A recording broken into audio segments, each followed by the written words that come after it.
Então, vai lá. Thank you very much. Então, aqui começa. Bom, para quem não me conhece, sou o Mário Bandrelli, presidente da Associação Cultural Catalunha, com sede em São Paulo. Então, primeiro agradecer, peraí que o Rodrigo saiu. Primeiramente, quero agradecer muito a presença de todos vocês, pois isso valoriza, evidentemente, o trabalho que a gente está fazendo para divulgar a cultura e a língua da Catalunha aqui no Brasil. O Catalunha é a única entidade, o único centro catalão existe em funcionamento no país, e nós já temos 31 anos de fundação, foi fundado por catalães residentes aqui em São Paulo, e nós somos reconhecidos oficialmente pelo governo da Catalunha, Generalitat de Catalunha. Essa palestra aqui faz parte de um ciclo, né, que a gente pretende fazer todos os anos, né? Então, esse ano 2022, tem algumas programadas, a ideia é fazer uma por mês. Então, agora, apresentar o palestrante, é o nosso querido amigo Felipe Alamino, nascido em São Paulo, apaixonado pela Catalunha, é um catalão brasileiro de 4 costados, tem as 4 barras pintadas nas costas, e ele sempre colaborou conosco nessa tarefa, nesse trabalho voluntário de difundir a língua e a cultura catalãs, né? Fez algumas palestras. Vou fazer um breve currículo dele. O Felipe Nicolau Pimentel Alamino é um doutor em Direito Internacional pela Faculdade de Direito da Universidade de São Paulo, no Largo São Francisco, especialista em Direito Internacional pela Pontífica Universidade Católica de São Paulo, pesquisador do Centro de Estudos sobre a Proteção Internacional de Minorias da USP, co-organizador do Fórum Permanente sobre Genocídio e Crimes contra a Humanidade da USP, autor do livro Anexação da Crimeia, o conceito de agressão no direito internacional. Então, antes de passar a palavra ao Felipe, é só dizer o seguinte: nós reservamos mais ou menos uns 30 minutos para a exposição dele e também outro tempo igual, 20, 30 minutos, para a gente abrir o debate. Então, nessa segunda parte, quem quiser fazer perguntas, enfim, ou coloca no chat, ou levanta a mãozinha virtual, ou levanta a mão mesmo. Eu vejo que alguns estão sem a câmera, mas então levanta a mãozinha virtual e aí a gente completa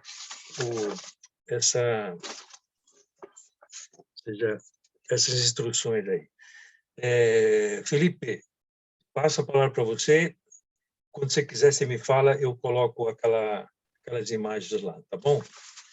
Perfeito. Vamos em frente, Felipe. Perfeito. Bom, muito obrigado, boa noite a todas e todos, mais uma vez. Bom, gostaria de agradecer, né, ao Catalunha, sobretudo a figura do nosso o presidente Mário Vendrell, por todo esse trabalho ao longo desses anos todos, para manter acesa a chama e manter em funcionamento esse nosso espaço de comunhão, ainda aqui virtualmente, nesses longos 2 anos já. Bom, o objetivo de hoje, Mário, se você puder colocar já o PowerPoint.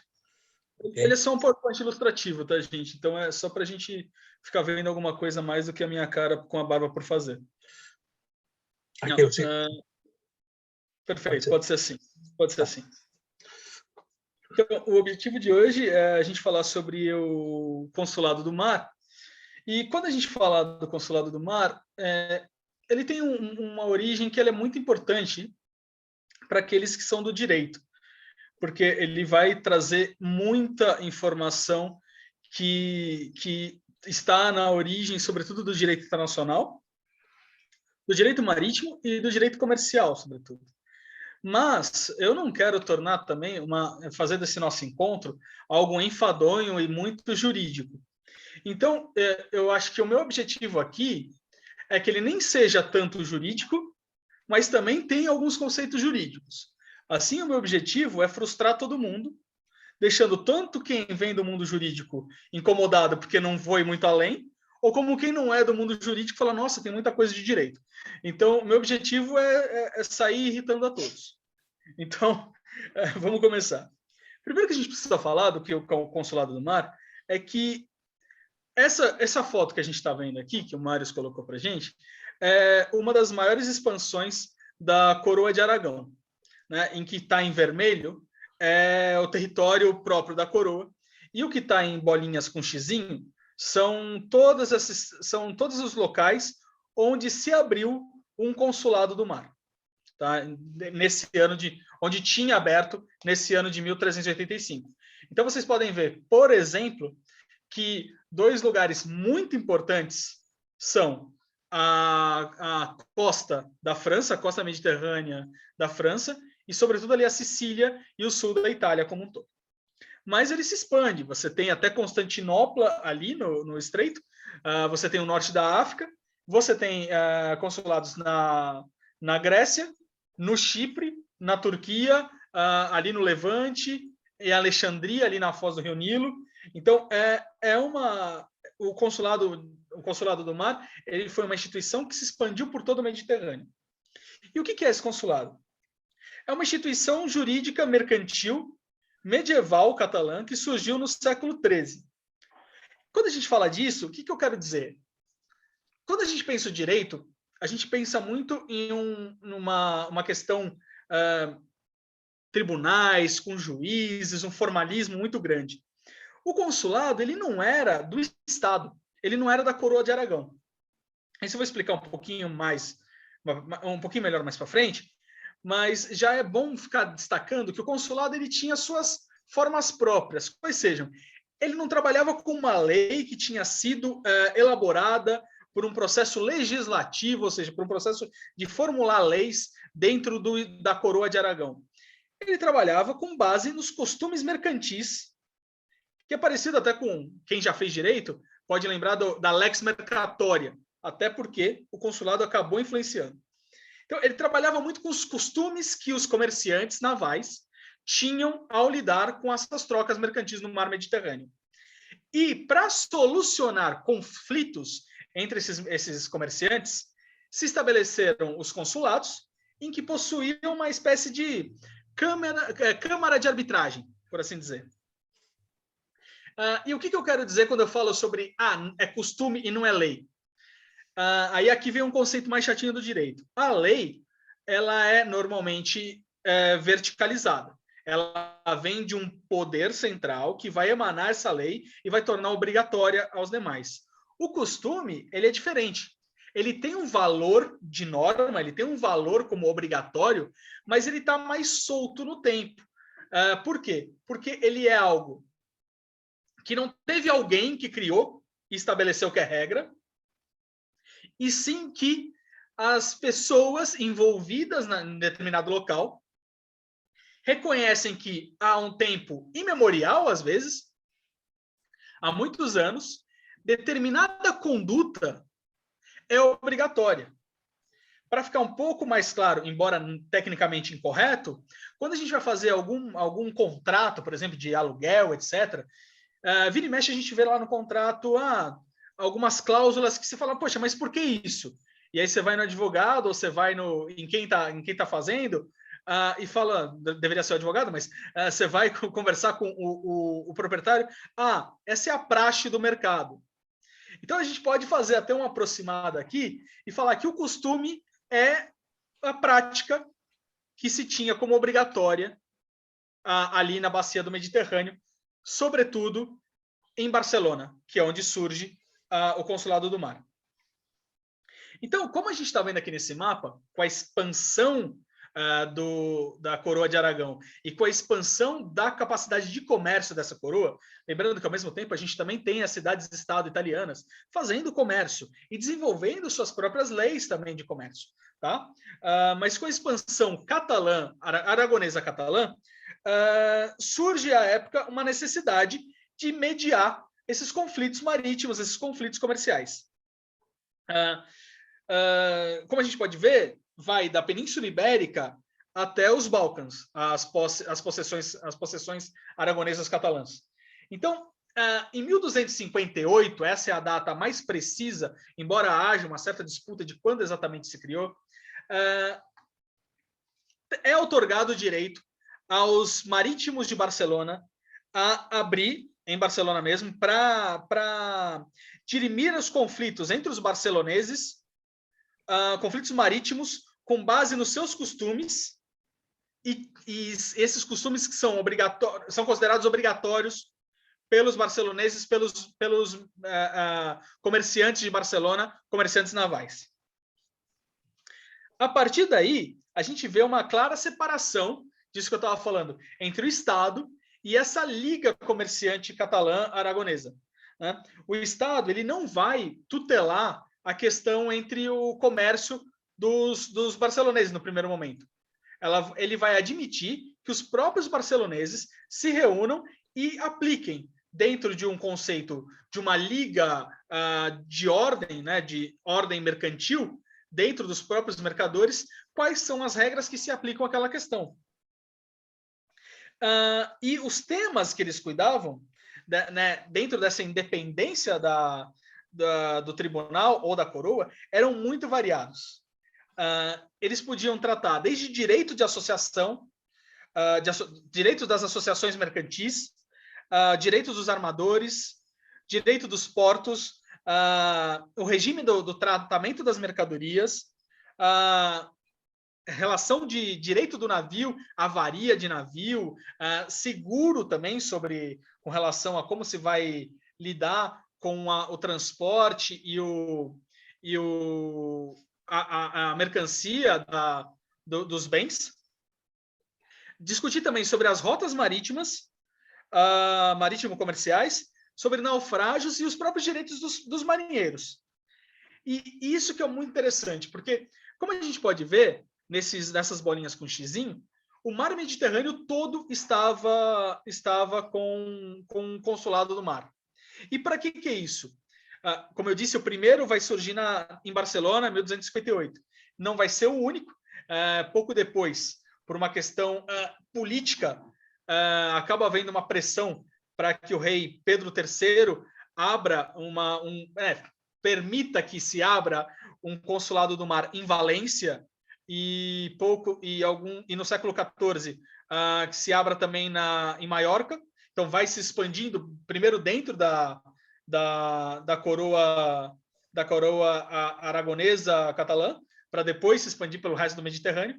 Mas todos esses pontos que se abriam fora da Catalunha, ou fora do reino da coroa de Aragão, serviam para se dirimir questões. Ou seja, tem um problema entre comerciantes catalães, por exemplo, em Alexandria, algum comércio envolvendo comerciante catalão, ou aragonês, valenciano, maiorquino, em Alexandria, eu não precisaria recorrer à coroa, a algum consulado que está no território da coroa, ali na Sardenha ou na Península Ibérica. Eu poderia ir direto nesse consulado de Alexandria. Mesma coisa no Chipre, mesma coisa no Levante, mesma coisa até em Constantinopla. O que vai facilitar. Além de facilitar, também serve como uma espécie de rede, né? Uma rede política em que garante mais poder à coroa de Aragão, porque serve até mesmo como um consulado, além dessa questão de arbitragem. Também vai defender os interesses dessa camada social da coroa de Aragão. E aí você me pergunta, tá, Felipe, mas você falou que são os costumes, mas quais são as fontes exatas que se usa no Consulado do Mar? A mais importante de todas é o costume, que eu falei que são as regras tidas desde momentos imemoriais como obrigatórias no comércio. Então, era o costume que os aragoneses e catalães tinham no comércio, como ponto mais alto das fontes do direito usadas no consulado. O segundo é a própria jurisprudência, ou seja, o consulado, nas suas arbitragens, ainda que seja um pouco complicado a gente chamar de arbitragem o que acontecia no medievo, porque é uma arbitragem mas ela não é uma arbitragem como a gente vê hoje. Então, é um pouquinho diferente. Os contratos são completamente diferentes, é uma estrutura diferente. Então, tudo que eu estou falando aqui é uma aproximação, olhando com os olhos de hoje para uma instituição e um evento do passado. Então, eu posso colocar mais ou menos como uma arbitragem, mas se eu for pensar numa arbitragem comercial, uma arbitragem que a gente tem hoje, ela é completamente diferente. Mas os consulados do mar, eles usavam esses conceitos da jurisprudência, por assim dizer, a forma como outros consulados, ou como o próprio consulado de cada cidadezinha dessas que a gente está vendo, já tinha julgado matérias afins para julgar novamente.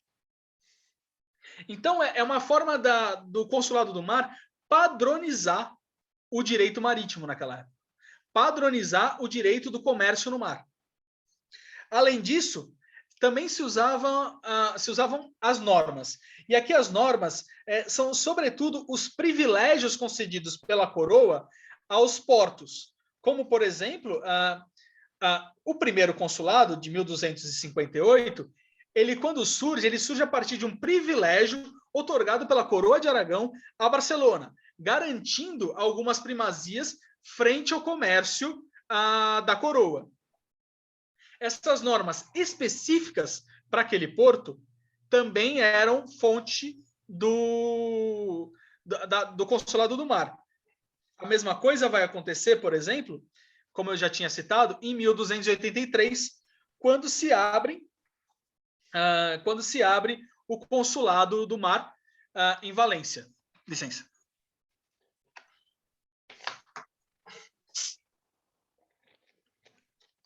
Então, junto com o Consulado do Mar em Valência, os privilégios concedidos à Valência para abrir o consulado, garantias especiais frente a outras cidades, a outros portos da coroa, vão entrar como normas específicas do consulado.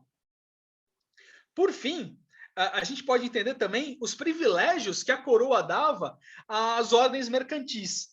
E aqui as ordens mercantis a gente pode pensar como aquelas guildas medievais, por exemplo, um exemplo bem bobo aqui, a ordem dos sapateiros, por exemplo.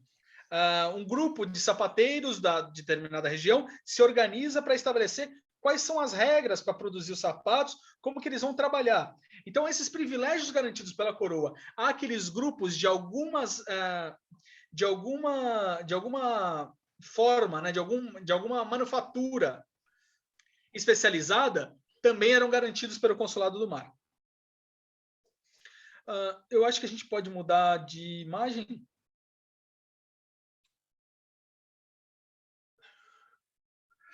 Vamos deixar ele aí um pouquinho. Daqui a pouco eu falo dele, mas é só para a gente parar um pouquinho com aquela imagem do mapa.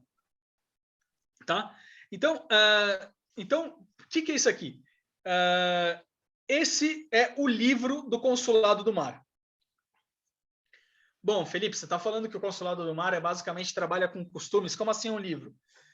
Eu vou chegar lá e essa questão do livro para costumes pode causar um certo problema para quem vem do direito, uma vez que o costume ele não é positivado normalmente. O que quer dizer positivado?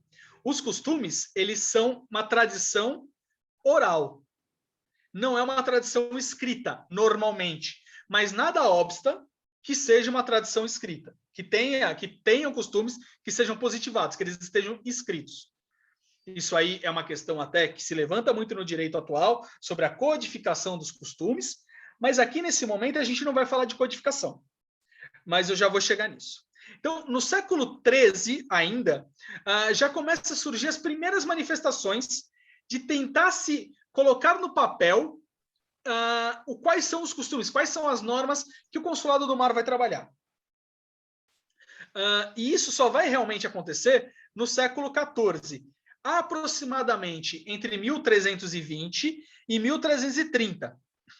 Consolidado onde? Não foi em Barcelona, embora tenha surgido por essa época, mais ou menos, em Barcelona. Mas foi consolidado pela primeira vez em Valência e pouco depois em Maiorca, que, como eu já disse, assim como Valência, conseguiu também, assim como Valência e Barcelona, conseguiu também já no século XIV, ter o seu consulado do mar reconhecido pela coroa de Aragão. Então, aqui, nós vemos um livro, um dos que sobraram, os que se conseguiu manter, do que era o Consulado do Mar. Esse livro, como a gente pode ver, tem aqui os símbolos da coroa de Aragão, tem até da Sicília aqui embaixo, na direita, canto inferior direito. Ali, Maiorca, se a minha vista não me atrapalha, das Ilhas Baleares, se a minha vista não atrapalha, e outro escudo eu não estou conseguindo identificar mesmo. Mas são os escudos das regiões que compunham a coroa de Aragão.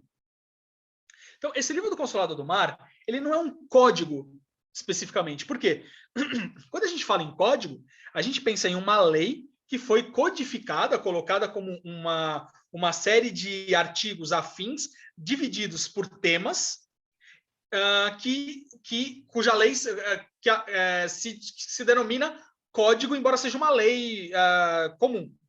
Tá? É uma lei ordinária que tem o nome de código, porque carrega diversos artigos separados por temas, cobrindo toda uma matéria.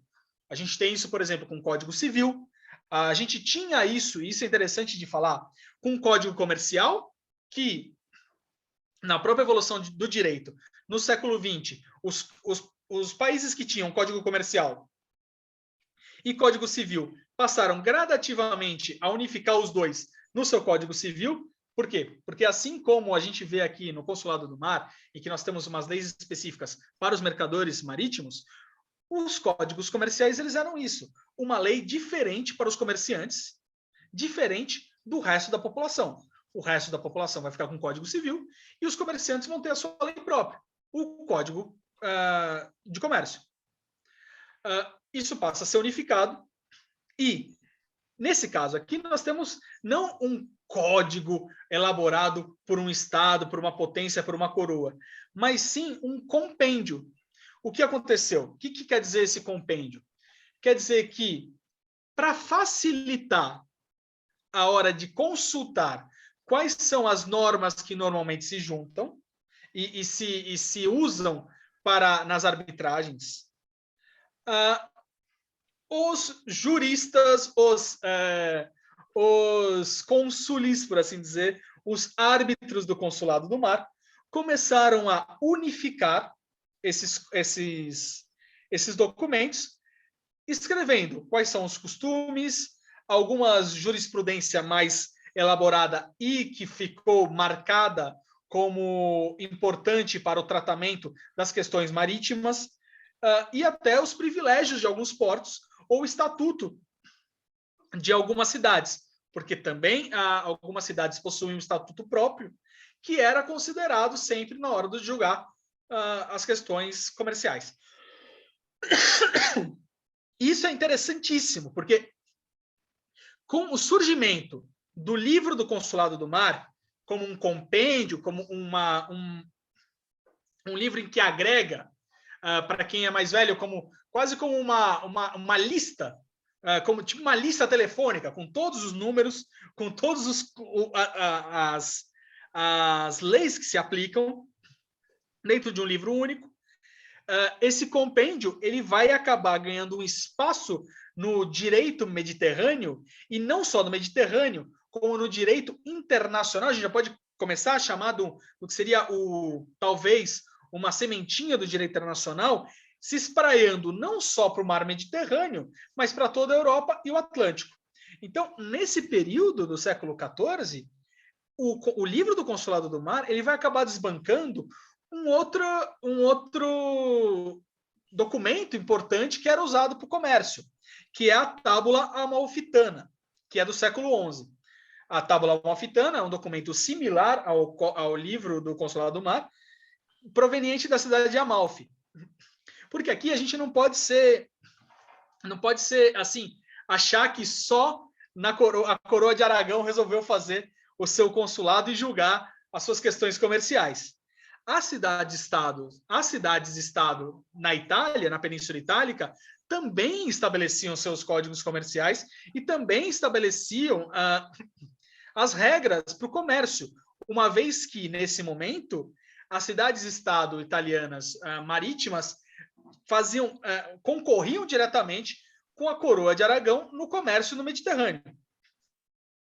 No século XIV, então, esse outro grande código importante, né, esse outro grande documento importante sobre o direito comercial, ele acaba sendo suplantado pelo Livro do Consulado do Mar, o Código Amalfitano, e ele acaba o Livro do Consulado do Mar, ele acaba ganhando uma notoriedade tão grande que ele vai ser aplicado até mesmo em cidades do Mar do Norte, como em cidades da Liga Hanseática, como hoje a capital da Estônia, Riga, aliás, desculpa, a Estônia é Tallinn, a capital da Letônia, Riga, Lübeck e Hamburgo. Então, tem cidades também de grande importância comercial e marítima no Mar do Norte, bastante longe do Mediterrâneo, que acabaram usando o livro do Consulado do Mar como base para o seu direito e para tratar as questões comerciais entre os mercadores, tanto nativos quanto com relação a outras regiões, sendo, portanto, um embrião do que a gente chamaria de um direito internacional marítimo. Por que não? A partir do momento que ele acaba espraiando a sua área de ação, não mais se contentando com a Península Ibérica, com a costa do Mediterrâneo, com a coroa de Aragão, partindo para outras regiões da Europa e também da bacia do Mediterrâneo, é um embrião, ainda que com uma visão bastante eurocêntrica, é um embrião do direito internacional, do direito marítimo. Esse livro do Consulado do Mar, inclusive, ele começou a ser traduzido para outros idiomas que não o latim, tá? E que não, o original era em catalão, com trechos em latim, mas ele começa a ser traduzido para italiano, para até português, para castelhano, para alemão e outros tantos. Até chegou, de certa forma, a influenciar leis britânicas. Então, ele tem uma área de atuação muito maior do que sua área geográfica. Isso é um dos pontos mais interessantes da gente lidar aqui com o Consulado do Mar e com a sua principal obra, o Livro do Consulado do Mar. Embora ele não tenha sido o único a ser positivado, né, a ser deixado por escrito, mas boa parte da doutrina, e a meu ver, é o mais importante. Mário, a gente pode mudar, eu acho, por favor? Bom, e aqui, como eu já disse, e fica mais uma vez, visitem o site do Aqui Catalunha, porque essa foto do Consulado do Mar eu roubei de lá. Obrigado, Rodrigo. O fim, eu queria falar agora com a foto do Consulado do Mar, que existe até hoje, esse é o de Barcelona, eu queria falar sobre o fim do Consulado do Mar. Embora ele ainda exista, ele não é mais aquela instituição que a gente estava tratando até agora. Eles foram extintos a partir do Decreto de Nova Planta, no século XVIII. Para quem não lembra, o Decreto de Nova Planta ele surge logo depois de uma data que eu acho que não é muito importante para os catalães, acho que é, salvo engano, é 11 de setembro de 1714. Eu não lembro direito o que aconteceu nessa época, mas a partir daí surgem os Decretos de Nova Planta, ali mais ou menos 1716, e com os decretos se extingue os consulados do mar. Mas, numa espécie de Asterix e Obelix do Consulado do Mar, os irredutíveis portos de Barcelona e de Maiorca mantêm os seus consulados por mais um período. Por outro lado, embora o Consulado do Mar, como câmara de arbitragem, ele desapareça dessa forma, no século XVIII, o livro do Consulado do Mar não vai. O livro do Consulado do Mar vai continuar servindo como base jurídica para muitas questões, tanto dentro agora da Espanha, como para outros países. Então, dentro da Espanha, ele só vai ser substituído como uma espécie de compêndio de direito comercial no século XIX, quando surge um código já inspirado pelos códigos napoleônicos, salvo engano, em 1829 vai surgir, né? Napoleão vai fazer o primeiro Código Civil em 1804, mas a partir daí vários países começam a codificar o seu direito, e a Espanha faz faz um código comercial, salvo engano, em 1829, codificando as leis de comércio daquele país, e assim deixando de usar o livro do Consulado do Mar. Porém, e aqui vem esse símbolozinho em cima da foto do Rodrigo, o Consulado do Mar, ele continua a existir até hoje. A Lei 14 de 2002 garante, dentro da Câmara de Comércio de Barcelona, a instituição chamada Consulado do Mar a existir. Essa instituição ela vai trabalhar tanto na Espanha, em geral, como na Catalunha especificamente, podendo ser uma câmara de arbitragem para questões comerciais, não apenas marítimas agora, mas questões de arbitragem comerciais gerais, e também serve como uma lista de peritos. O próprio Consulado do Mar ele pode fazer peritagem em alguns casos em que houver necessidade. E, por fim, para não ser muito mais, para não me alongar muito mais e não encher o que eu acredito que eu acabei enchendo um pouco mais de conceitos jurídicos do que eu gostaria nessa minha palestra, eu queria dizer, só com um último dado, que em 2008, o Consulado do Mar ele acaba até fugindo das suas origens arbitrais, mas se mantendo na sua categoria de promoção comercial, quando ele ressurge sendo aberto um consulado do mar em Xangai, na China, pela cidade de Barcelona, então consulado do mar com uma marca da cidade de Barcelona, com o objetivo de fazer promoção comercial daquela cidade, da capital de Barcelona, e também fomentar uma rede de contato ao redor do mundo, uma espécie de paradiplomacia catalã, paradiplomacia barcelonesa naquela cidade chinesa. Então, acredito que era isso que eu queria trazer hoje para a gente. É só um pequeno introito sobre o que é o Consulado do Mar, o que foi e o que é, das suas origens medievais, mas que até hoje a gente continua usando. Claro, de uma outra forma, de uma forma alterada e mudada ao longo do tempo, mas com bases muito comuns que foram mantidas. Sobretudo com a aplicação da arbitragem e a inspiração que às vezes a gente passa batido, sobretudo para quem estudou direito, passa batido, mas a inspiração e a contribuição que os catalães deram ao direito internacional. Então, acredito que é isso. Muito obrigado a todas e todos pela paciência e fico aqui para perguntas. Se eu souber responder, responderei com prazer. Se eu não souber, vou mentir e fingir que sei. Muito obrigado, muitas graças, Felipe. Muito interessante a tua exposição. Você resumiu em pouco tempo uma época bastante grande da história, né?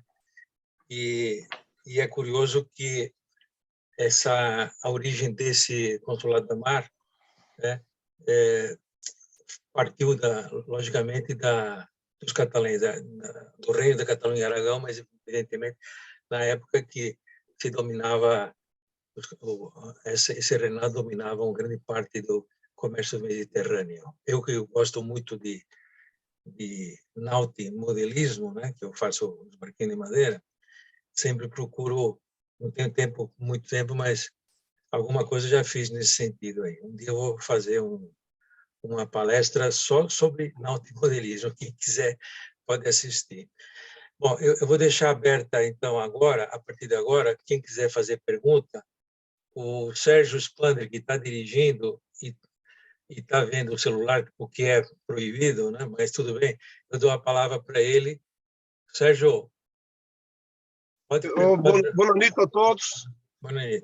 Seu Mário, eu sei que é proibido, mas eu não estou segurando o celular, eu estou só falando aqui, então eu estou falando.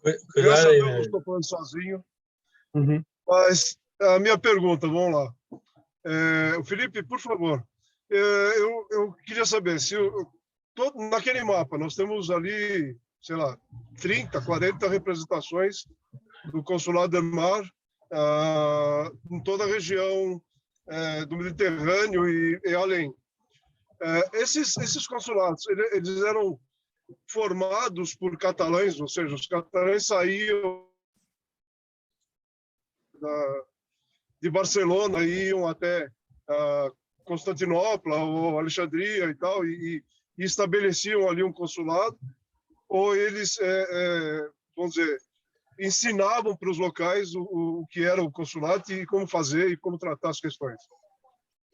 Bom, obrigado pela pergunta. O Código de Trânsito Brasileiro também agradece. E vamos lá.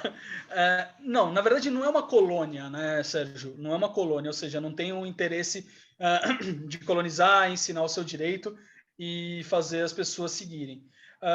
Quando você falou catalães, vamos ampliar para países catalães ou para Coroa de Aragão, Catalunha e Aragão, porque, por exemplo, aqui o Boadas não me deixa mentir, em Maiorca, por exemplo, a gente não pode dizer que eram os catalães que estavam lá fazendo. Eram os catalães de Maiorca, que são os maiorquinos, ok, podemos trabalhar assim, se quiser, como uma questão de identidade, ok, mas eram as pessoas nos seus territórios dentro da Coroa de Aragão que abriam consulado.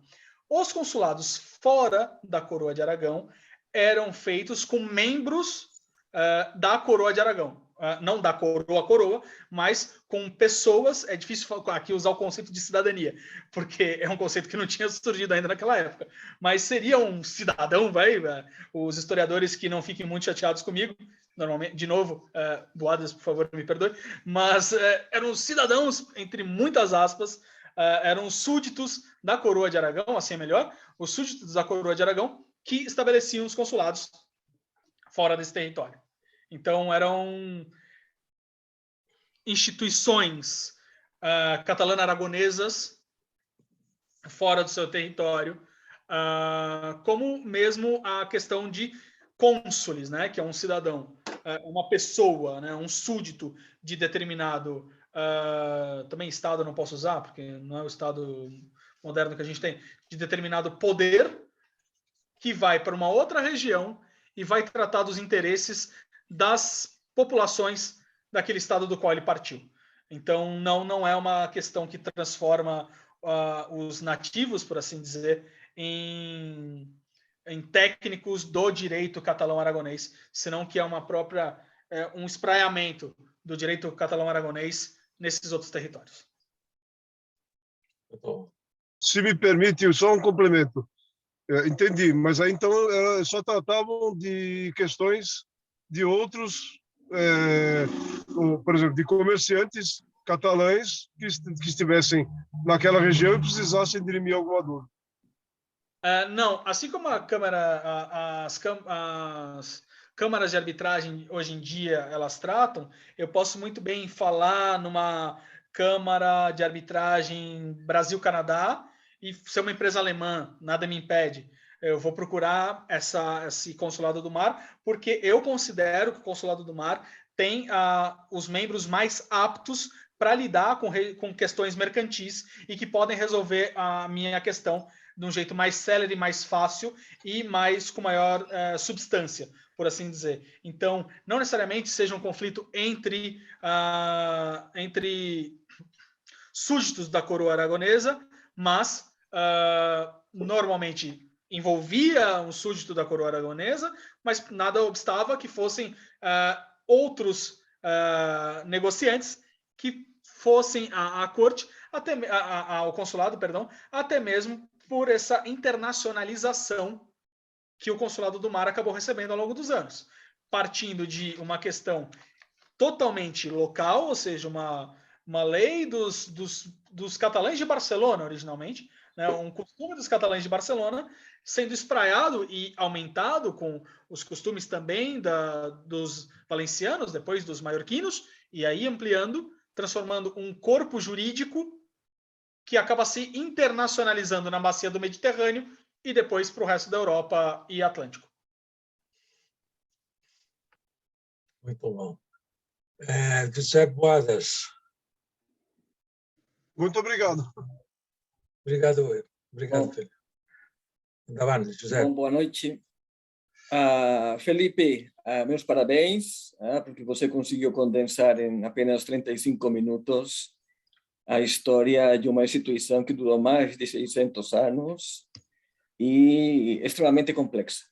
Então, vou fazer alguns comentários, reflexões, provocações para ouvir o seu ponto de vista sobre algumas questões.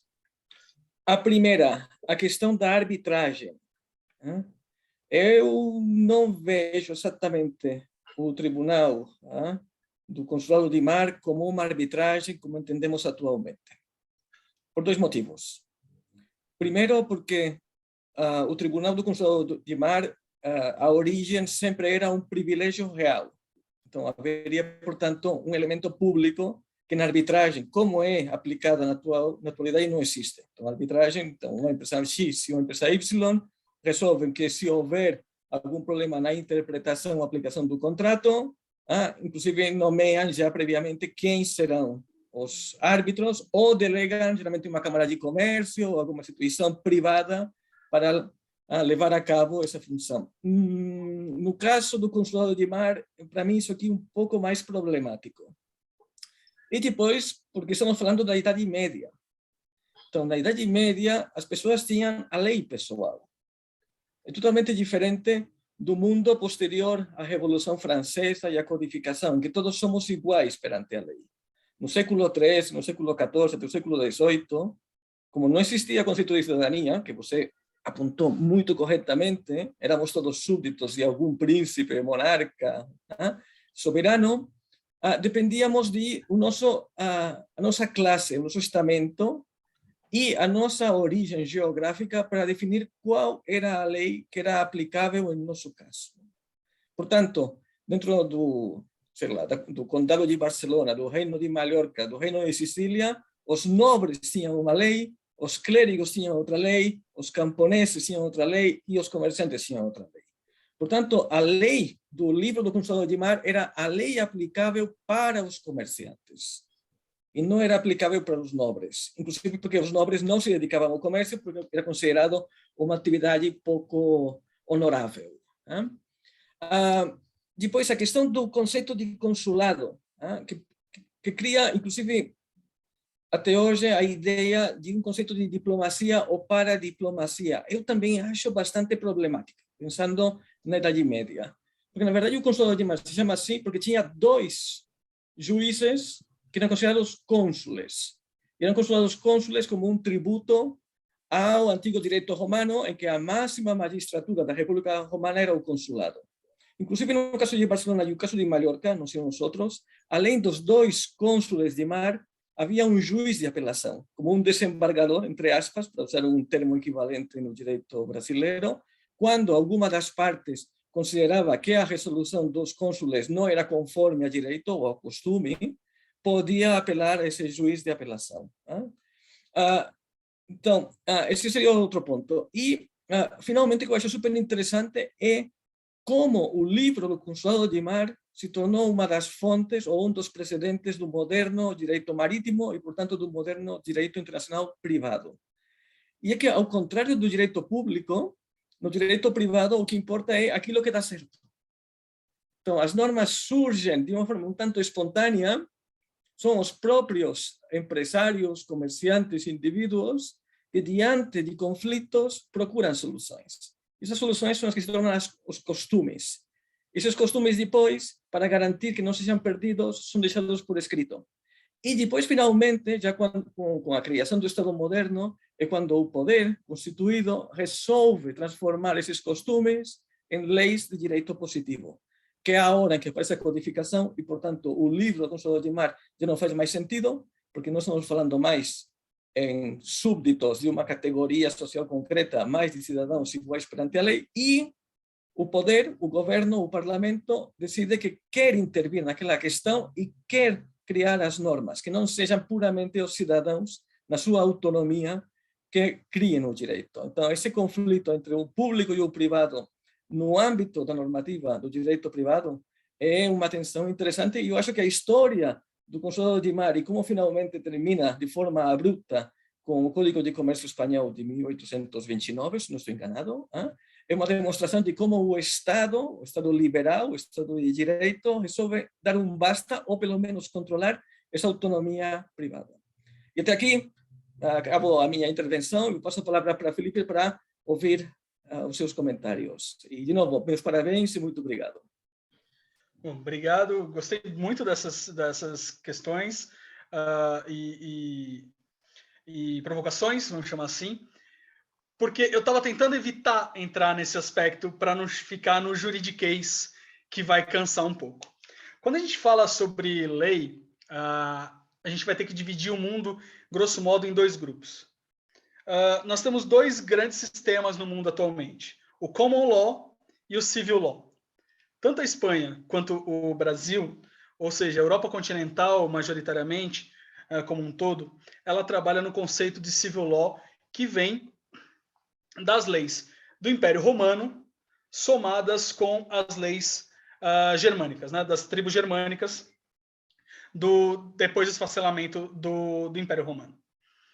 O que a gente tem, e isso na Espanha ficou mais forte, ou melhor, para usar um termo do século XIX, nas Espanhas isso ficou mais forte, é que se manteve muito mais forte essa ideia de direito germânico, sobretudo com lei foral e os estatutos, os privilégios próprios, coisa que não aconteceu em outros estados, e aqui eu vou usar estados lato sensu, como, por exemplo, o vizinho Portugal.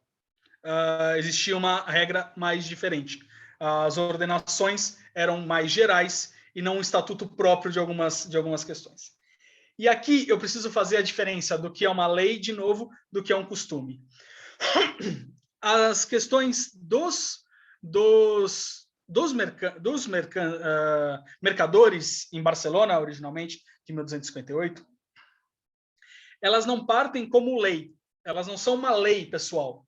Elas são um costume do que se acha que é o correto de se fazer no comércio. E isso dá a opinio iuris. O que é a opinio iuris? É aquilo que eu entendo que é correto e aquilo que eu entendo que tem força para obrigar outra pessoa a fazer. Então, diferente de lei, que é algo que vem de cima para baixo, que eu tenho um poder, uma cabeça coroada nesse período, que vai obrigar os demais a fazer, sobretudo porque a gente ainda está no absolutismo, não?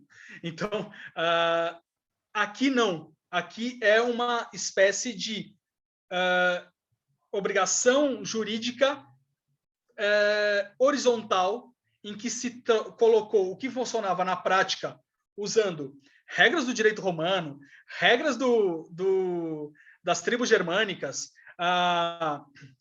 conceitos de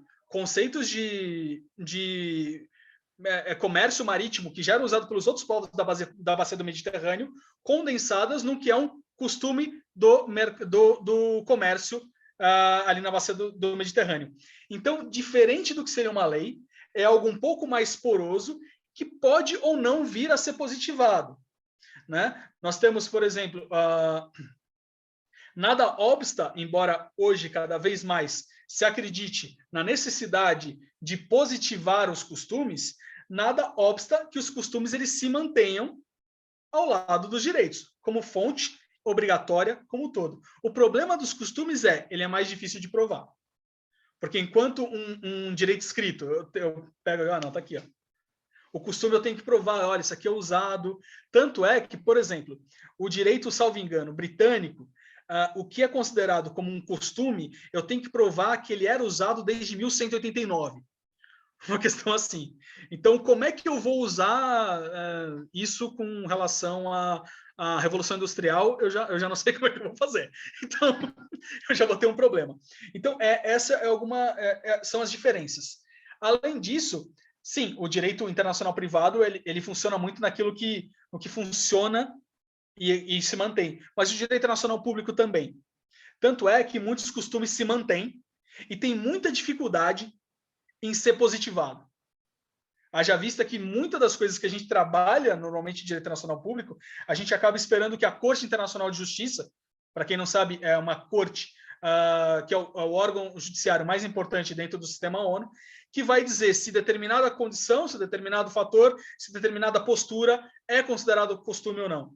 E aí nós temos várias discussões do que é o costume sábio ou o costume selvagem, como diria Dupuy, e aí tem uma série de questões que eu acho que não cabem aqui, mas os dois trabalham muito bem com a ideia de costume.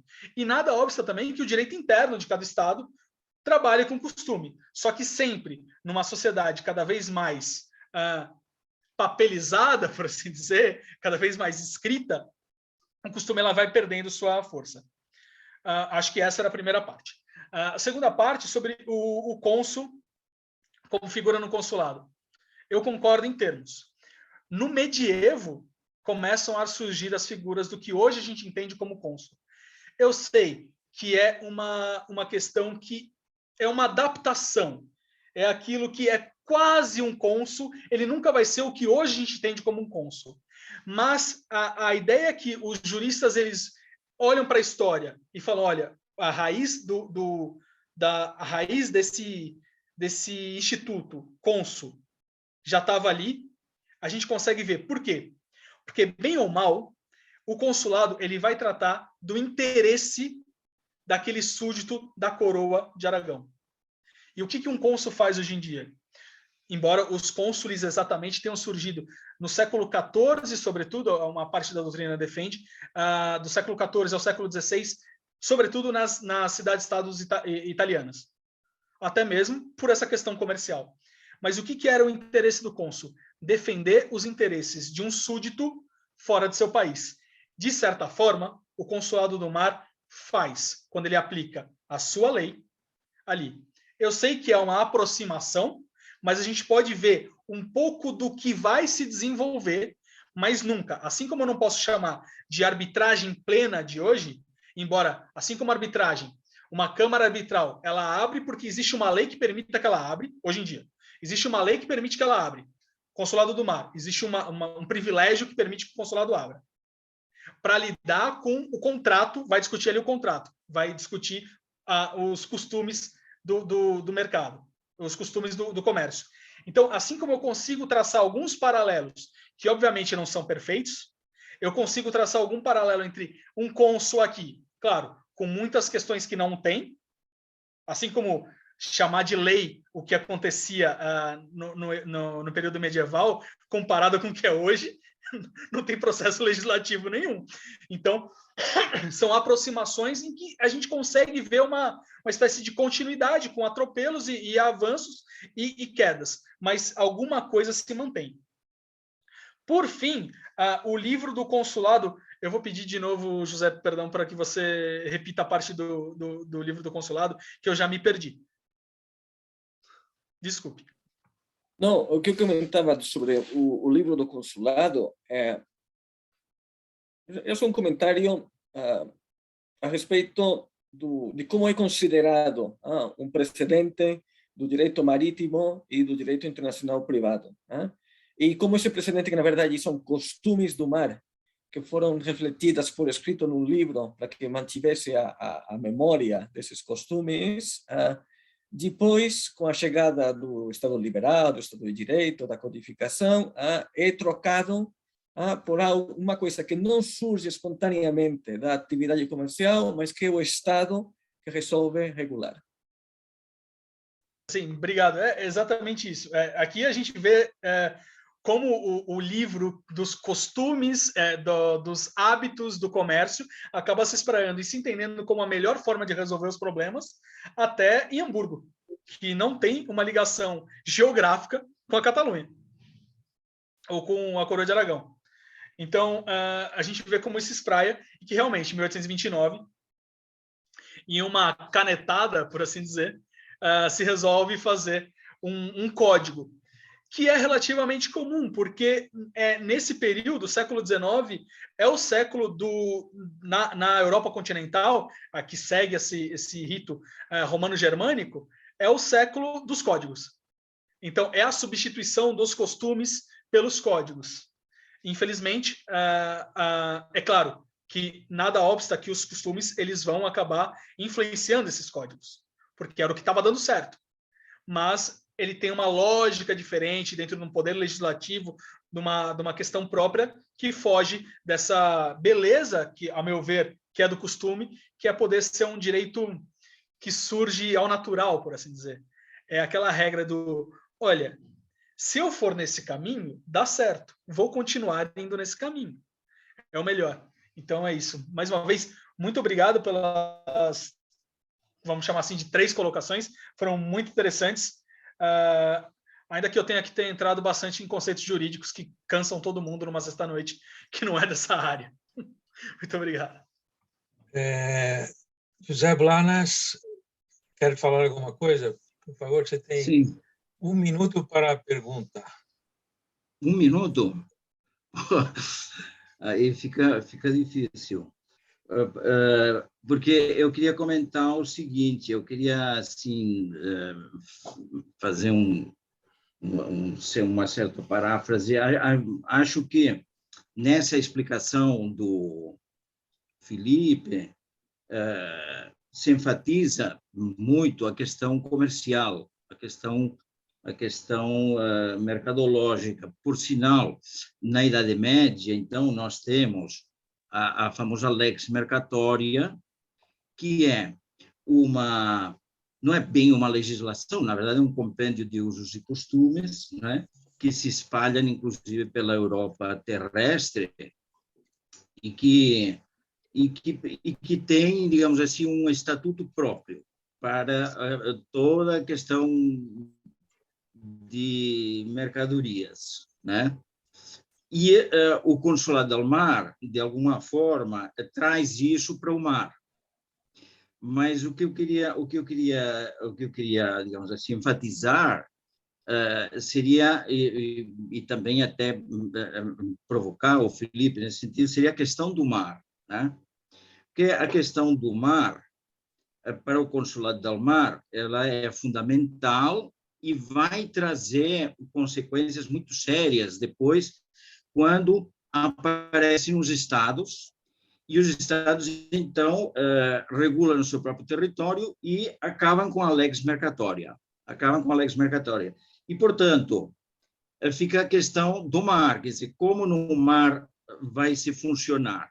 Se no mar, até esse momento, se funcionava de uma forma mais ou menos livre, e o que preponderava era a lex mercatoria, e era essa jurisprudência, através principalmente da arbitragem, uma coisa assim, às vezes até improvisada, né? Mas que foi se consolidando. Mas a questão do mar, ela acaba sendo, digamos assim, não resolvida com o aparecimento dos estados. E aí aparecem como 2 linhas de pensamento, e é nesse sentido que o Consulado del Mar vai ser importante, porque é uma linha que assim que prepondera, digamos assim, a questão estatal e dizer esse pedaço do mar é meu, né? Então alguns estados pretendem se apoderar de partes do mar, a famosa teoria do mare clausum, né? Esse pedaço do mar é meu, né?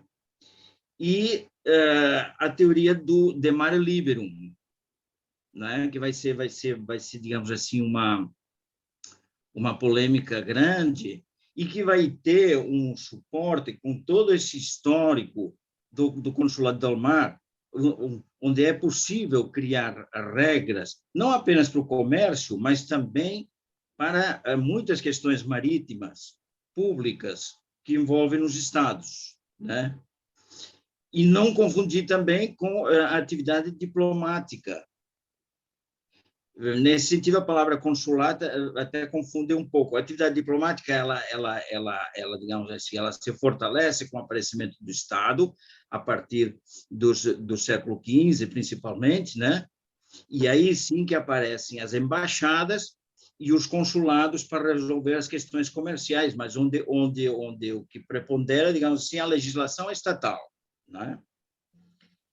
Independentemente, inclusive, ainda das constituições. Já estamos em plena monarquia, digamos assim, estatal, né? Mas a questão do mar fica ainda polêmica, né? E acaba sendo uma questão assim muito, digamos assim, de fato, onde que eu controlo o mar? Eu vou controlar o mar. Historicamente, se controlava o mar até onde chegavam primeiro as flechas e depois até onde chegava o canhão. Mas de quem é o mar? Nesse ponto, eu acho que está a grande contribuição do Consulado del Mar, de considerar o mar como um lugar livre, E nesse ponto aí, depois, vamos ver um trabalho importantíssimo no Direito de Mare Liberum, uma obra de um jurista, Hugo Grotius, que vai, digamos assim, consolidar essa postura de Mare Liberum contra o Mare Clausum. Mesmo assim, não existiam regras. Essas regras que foram propostas no Consulado del Mar, elas foram uma preciosidade para aquela época no Mediterrâneo, mas depois, com o aparecimento dos estados, continua ainda essa polêmica e essa confusão. E vamos ter que esperar até 1982, olha só, somente depois da Segunda Guerra Mundial, onde os conflitos marítimos são fundamentais e a questão do mar é posta de novo de uma forma dramática, para aparecer um tratado internacional, mesmo depois do término da Segunda Guerra. A Segunda Guerra vai terminar no final dos anos 40, só em 1982 é que a humanidade vai ser capaz de estabelecer, por dizer assim, as regras do Mare Liberum, através da Convenção de Montego Bay, né, com o Tratado do Direito do Mar. E aí eu acho que essa inspiração do Consulado del Mar, com essas regras gerais para o mar, é que foram importantes, né? E é que Catalunha, então, nesse sentido, tem um papel, eu acho que historicamente relevante. Eu gostaria de ouvir, então, a opinião do Felipe e até do Pepe também, que conhece bem esse assunto. Obrigado. Demorei mais de 1 minuto, Mário, desculpa. Estás perdonado. Bom, primeiro, é sempre um prazer ouvir o professor Blanes e receber perguntas dele. Para mim, sempre um prazer poder tentar resolver, tentar responder. Primeiro ponto aqui, eu acho que o que mais chama atenção é a questão do Mare Clausum e o Mare Liberum, a eterna discussão entre Hugo Grotius e o John Selden, que defendia o Mare Clausum pelos interesses da coroa britânica contra o Mare Liberum, interesses dos, hoje, vamos chamar de holandeses, mas se bem que o Grotius ele era da província da Holanda, então tudo bem, dos holandeses pelo comércio no mar, e o Selden, britânico, não, vamos fechar, quem vai poder comercializar somos só nós, que temos o maior controle naval. Isso é de extrema importância, realmente a gente vê esse conceito no Consulado do Mar, por essa ampliação e compilação de costumes e usos, sendo usados para muito mais do que apenas a ideia de um Estado, ou proto-Estado, a ideia de uma potência, por assim dizer. De certa forma, sim, é interessante ver até como o livro do Consulado do Mar tanto influenciou, como foi influenciado pela Lex Mercatoria, e até mesmo acabou sendo usado como, mesmo dentro de um lugar em que se pensava mais no Mare Clausum do que no Mare Liberum, como um influenciador da legislação britânica. Eu esqueci aqui o nome, mas ele, ainda no medievo, ele ajudou a se pensar algumas normas para os britânicos lidarem com as questões de comércio. E, de fato, embora o Consulado do Mar, o livro do Consulado do Mar, ele não vai tratar só do comércio. Isso é uma questão que a gente pega, é o mais forte, de fato. Mas existem outras ações que a gente pode acabar espraiando para os usos e costumes do mar, que o Consulado do Mar já tratava. Até mesmo como o tratamento dos náufragos e até mesmo a sanção penal para quem não cumpria algumas regras.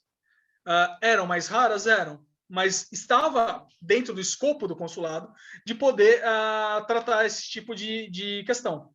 Sobretudo quando eram umas questões contrárias ao que se considerava como direito e ao tratamento dos náufragos. É óbvio que o direito internacional, o direito do mar, não o direito marítimo, ele vai ser ampliado, sobretudo ali em 1982, finalmente, com o Montego Bay, e a regra da flecha para o canhão e a ideia de Binkershek, sobretudo, que não é o primeiro a falar disso, mas é um dos últimos que vai ser lembrado a falar disso, das milhas em que o canhão poderia alcançar para fazer a defesa da parte terrestre, né? Ou seja, um canhão na linha de quebra-mar. Quantas milhas ele consegue alcançar na sua canhonagem no mar? Isso vai ser considerado mar territorial, só vai ser positivado ali no finalzinho do século XX. Então, sim, algumas questões que já existiam desde ali do século XIII ao século XVI, com mais força, por assim dizer, na coroa de Aragão, sobretudo com a participação da Catalunha, ela ficou cada vez mais forte, e como a Catalunha realmente influenciou uma página que não é tão explorada, porque, embora a gente possa discutir se é ou não é exatamente, se a gente pode exatamente falar, mas existem alguns princípios que eles são mantidos e que a gente consegue traçar algo que é parecido. É como, por exemplo, existem alguns historiadores do direito internacional que consideram, por exemplo, que salvo engano, os astecas, eles entendiam o conceito de embaixada e de consulado. Obviamente, não é como um embaixador ou um consulado hoje advindo do Itamaraty. Mas são alguns fatores em comum que a gente pode traçar como uma sementinha que já estava ali, aquela ideia já estava ali. Da mesma forma como o Consulado do Mar acabou trazendo diversos conceitos que são usados até hoje, mas, sobretudo, o mais importante deles é a normativização das regras de comércio no mar, que foram usadas e são usadas até hoje em alguma medida. Assim como hoje, muita coisa que a gente faz no direito civil já se fazia no Império Romano, no direito do mar, no direito marítimo, perdão, muita coisa que se faz já tem uma regra parecida ali no Consulado do Mar. Algumas coisas de defender os seus nacionais, por assim dizer, não com ideia de nacional, mas ideia de seus súditos iguais, também já existia. Os interesses de uma ordem mercantil já existia. E, da mesma forma, como a gente não pode considerar que hoje o mar territorial é só a área que a gente consegue defender por uma canhoneira, mas o princípio está ali. E isso é uma das coisas mais interessantes quando a gente olha para o passado com os olhos de hoje, mas olha para o passado e vê uma certa continuidade, alguns conceitos que se mantêm, e a importância da Catalunha na criação desses conceitos. Obrigado, Felipe. Eu queria, o senhor Alberto Rondon, parece que eu vi que ele levantou a mão e agora apagou. Eu queria fazer alguma consideração? Olá, boa noite a todos. Eu sou novo aqui no Brasil. Obrigado aí, Felipe, pela palestra. Só aí queria adicionar que eu estudei aí na Faculdade de Náutica de Barcelona, bem perto do Consulado do Mar. Em relação à palestra, eu queria também fazer uma aportação do mesmo jeito que fez José Blanes, é focalizar no mar, porque a função do Consulado do Mar, para entender a gestão marítima, antes era tudo gerenciado, tanto gestão náutica como gestão comercial dos navios era gerenciado pelo comandante dos navios. E daí a importância de uma instituição como o Consulado do Mar por todo o Mediterrâneo para essas arbitragens. E daí eu queria só fazer essa aportação. Obrigado a todos. Obrigado, Alberto, por esse comentário pleno. O principal do Consulado do Mar é tratar do comércio e das questões navais. Mas a gente não pode esquecer, como aqui a gente viu em 1829, como o livro o livro do Consulado do Mar, que vai tratar do comércio no geral, só vai ser substituído por um código comercial em 1829 que não vai tratar só sobre o mar, vai tratar no código comercial como um todo, porque as regras elas saem do mar e vão para a terra, porque elas misturam com lex mercatória, porque elas influenciam e são influenciadas por ela.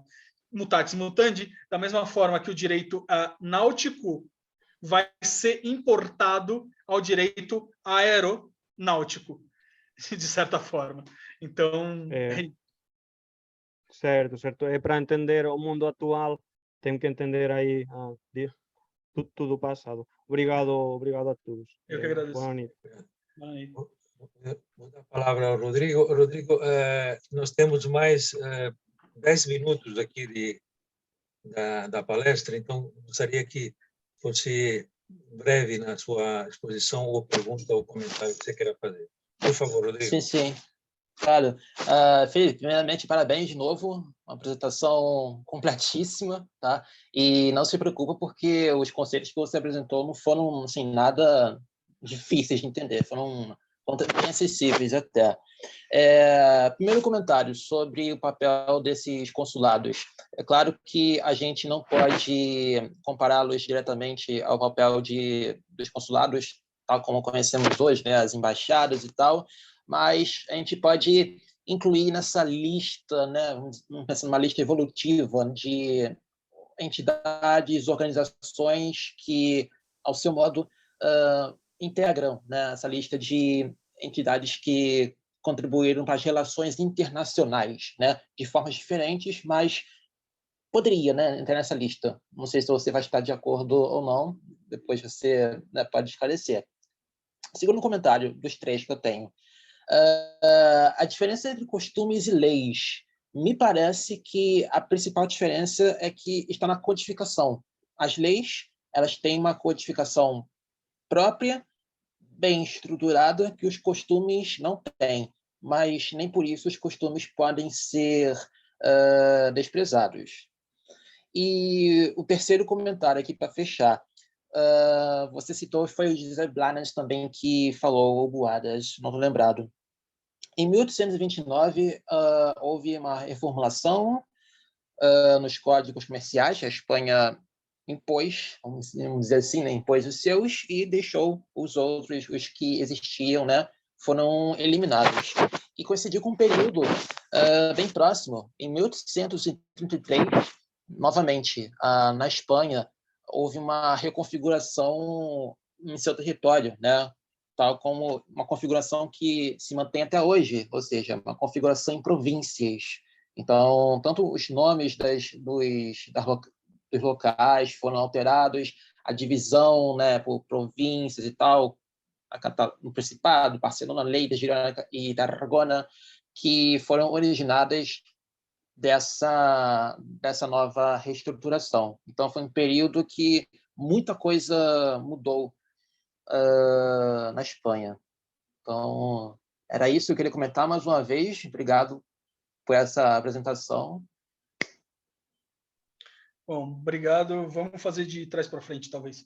bom, é quase a mesma coisa, mas hoje em dia são comunidades autônomas, o que garante, embora você possa dizer, mas o recorte geográfico é o mesmo, tudo bem, mas as garantias jurídicas são bastante diferentes. Então, esse período, na verdade, 1829, do Código Comercial, ele surge porque é um período comum, não só da Espanha, mas é um período comum dos estados europeus continentais em codificar o seu direito, tá? Muitos ali, sobretudo os que foram ocupados pela França napoleônica, acabaram surgindo com seus códigos naquele período, mas da ocupação, e outros tantos logo depois do final do período napoleônico começou a codificar o seu direito. Então não é de estranhar que se surja na esteira da codificação do direito sair uma questão que tinha origem costumeira e medieval para ser algo codificado, ser algo a partir de uma lei, que não necessariamente vai excluir o costume, mas vai transformar o processo pelo qual ele é entendido como direito. E aqui eu já vou fazer um gancho para a sua segunda colocação, que é a diferença de leis e costumes. É mais ou menos isso que você falou, mas vamos deixar ela um pouquinho mais redondinha. A lei, ela precisa ser, ela surge como uma vontade do legislativo de uma potência, de um Estado. Até fica difícil falar que é uma lei medieval, porque isso é um conceito atual que a gente vai jogar para o passado. Mas tudo bem, a gente pode tentar sempre com aquela azeitada para a peça caber exatamente na posição. Então, a lei ela vai passar por um processo legislativo em que algumas pessoas vão discutir o fundamento e se ela vai começar a ser obrigatória dentro da área geográfica em que ela se aplica. O costume, ele não é um processo legislativo. A lei, eu consigo dizer quando que ela nasce. Eu consigo dizer qual é a data de nascimento dela, não o horário, mas eu consigo te dar o dia, normalmente. Se pelo menos não o dia, eu consigo te dar o ano. O costume eu não consigo, porque o costume ele é tido como algo que se repete no tempo, com a ideia de ser obrigatório. E como eu falei aqui para o Boades, na common law britânica, nós temos alguns momentos em que se olha para si, no século XII, aquele costume já era aplicado, para ver se valia. Então, são coisas que se perdem na história do tempo, se perdem nas noites da história, que a gente não consegue traçar exatamente quando começou. E aquele famoso, eu não sei quando começou, mas é assim que eu tenho que fazer. Então, que eu acredito que ela é obrigatória, eu acredito que eu deva cumprir assim, mas não existe nada que me obrigue a fazer, senão o meu pensamento de que aquilo é obrigatório e a expectativa dos demais de que eu cumpra isso, porque eles consideram obrigatório também. Então, essa é a diferença do costume. O costume, eu não sei quando nasceu, mas eu sei que ele tem um valor que ele me obriga. A lei, eu sei quando ela nasce, ela vem de cima para baixo.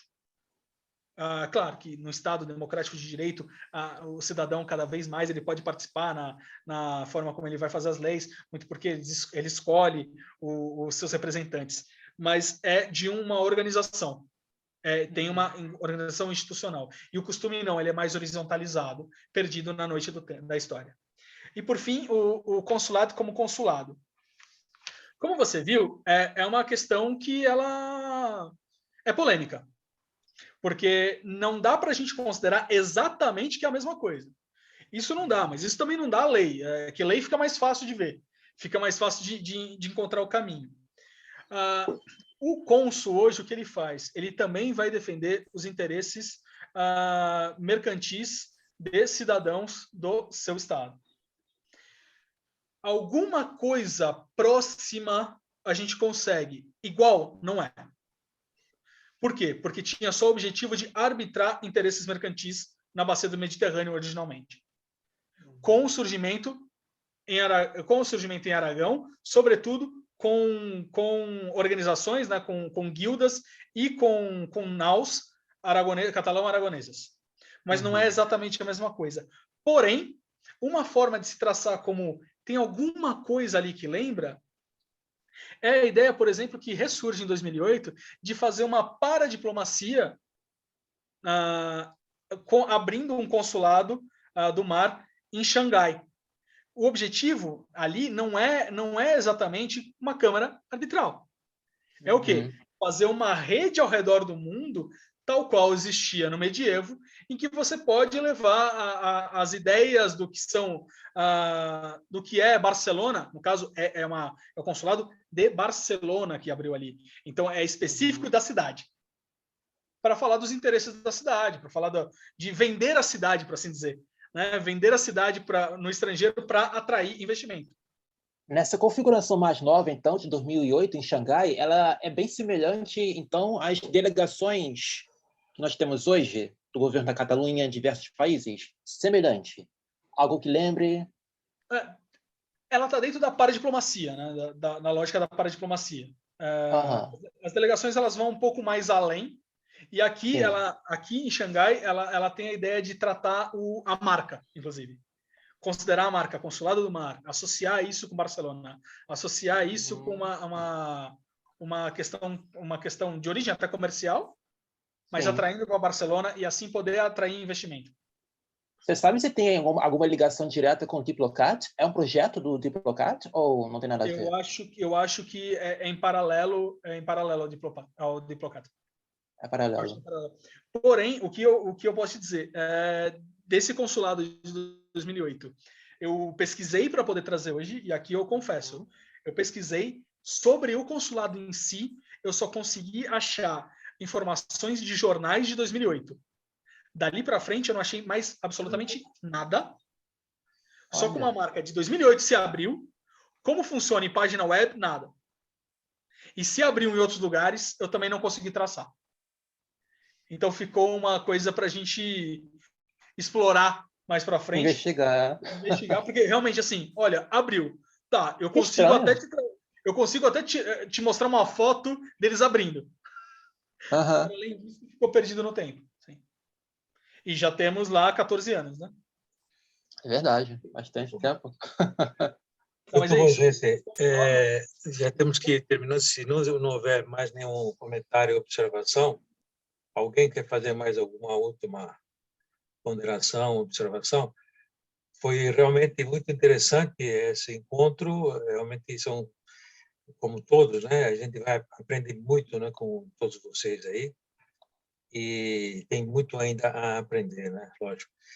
Eu queria só dizer o seguinte, que a próxima palestra nós vamos fazer no dia 29 de julho, às 19 horas, e com o nosso amigo Pé Boada, que está aqui, que vai tratar da a história de uma capital.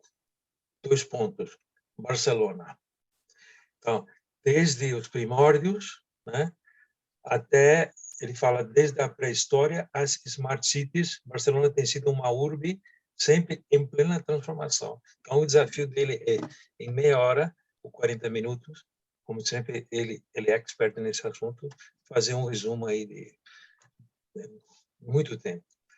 E 2000 anos de história. E a ideia é, se você estiver de acordo, Pepe, nós já falamos sobre isso, é fazer isso presencial lá na sede.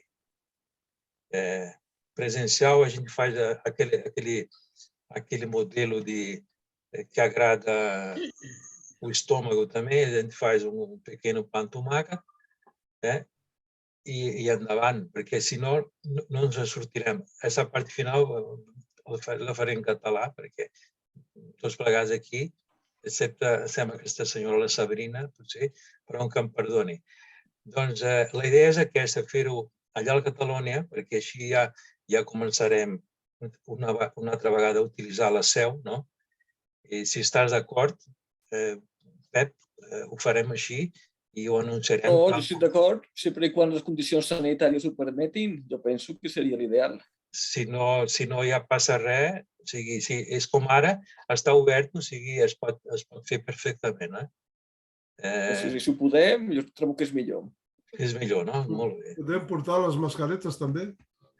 No, porteu, però ara, o sigui, ara, si no hi ha cap cap cosa en contrari per part de la Prefectura de São Paulo, de les autoritats o del govern de l'Estat, de les autoritats sanitàries, ho faríem d'aquesta manera. No? Perquè així ja comencem a plegar una mica la gent i utilitzar una mica més la seu, treure una mica les taranyines que tenim per allà, entens? I utilitzar una mica... Digues. Màrius, i el que estarà bé és el pa amb tomàquet, no? Perquè ara, esclar, no hi ha hagut res. Ni tan sols pa amb oli. Tothom, això, menjant pa amb oli, tothom està sec. Ja ho sé, Blanc, ja ho sé, d'això. Aquesta fórmula funciona, tu. Entens? És l'única manera que la gent vingui, però mira, és això, hem trobat. Molt bé, doncs. Molt bé, moltes gràcies, Felip.